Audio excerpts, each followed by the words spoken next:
This video is in the playlist The Mysteries of Life. It's in the section The Energies, and it is about a way to look at the word karma. Generally, I would say that the way the word karma is used to describe many different things. So it would be good, as I have said many times, that we create more words when we go into the fourth and the fifth dimension, because we need to, because new things will develop that can't just be described with one word as we did in 3D. So this is a definition in, you could say, two things. One way karma is explained is what you send out must come back to you. And I really prefer to call that a universal law more than I like to call it karma.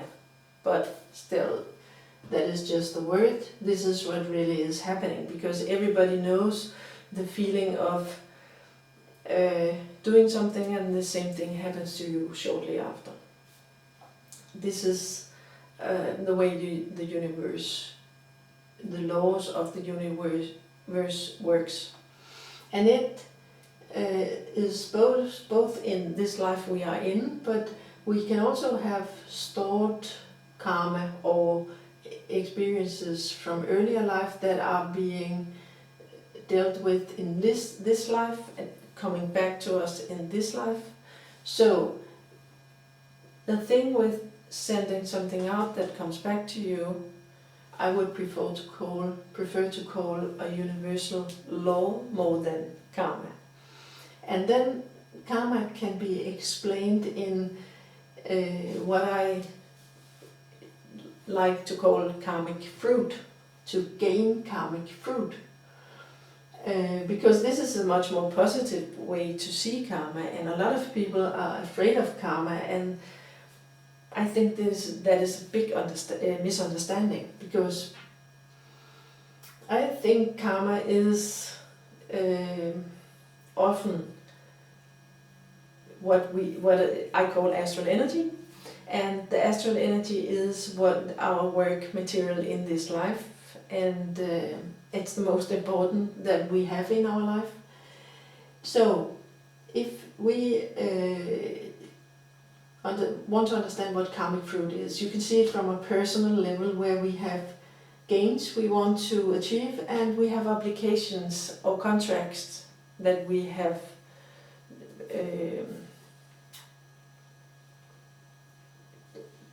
made with other people. We can have that on a personal level, and we can have that on a collective level, where we want to gain something in our life, and we have made a contract about being somebody for somebody else, or being somebody on earth for the sake of a higher purpose, or what other kind of obligations we can have made contracts about in this life. And this is explained in our life plan, in the Akashic records.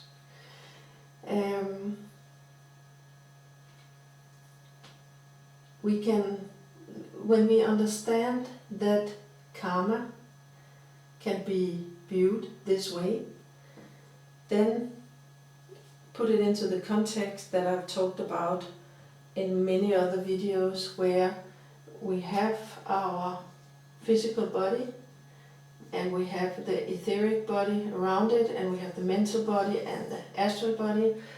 And here in the astral body, in early part of life or in earlier life, we have had stored emotional conditions. Energy got stuck here.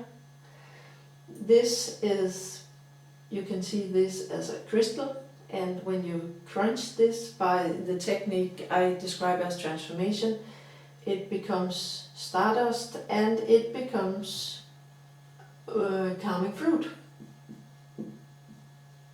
There, karmic fruit. So the result of transforming astral energies becomes karmic fruit, and that is what you are here on earth to collect.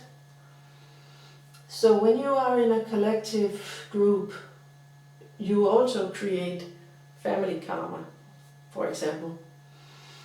And that can be seen as you being a part of a soul group, and life on earth is a playground and is where you have all your work material, and your work material is astral energy.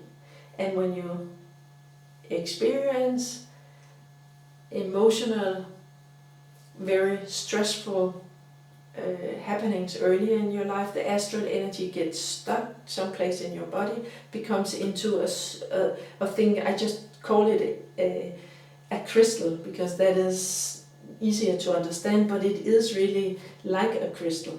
It can be felt like a crystal in your body, and through the transformation you crunch this, you make it your karmic fruit, and thereby the astral energy is your work material.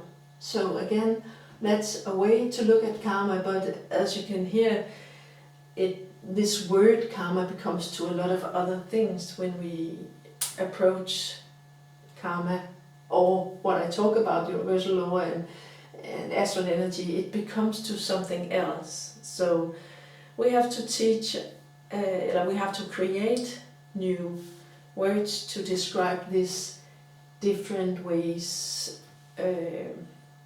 of the life, of our lives.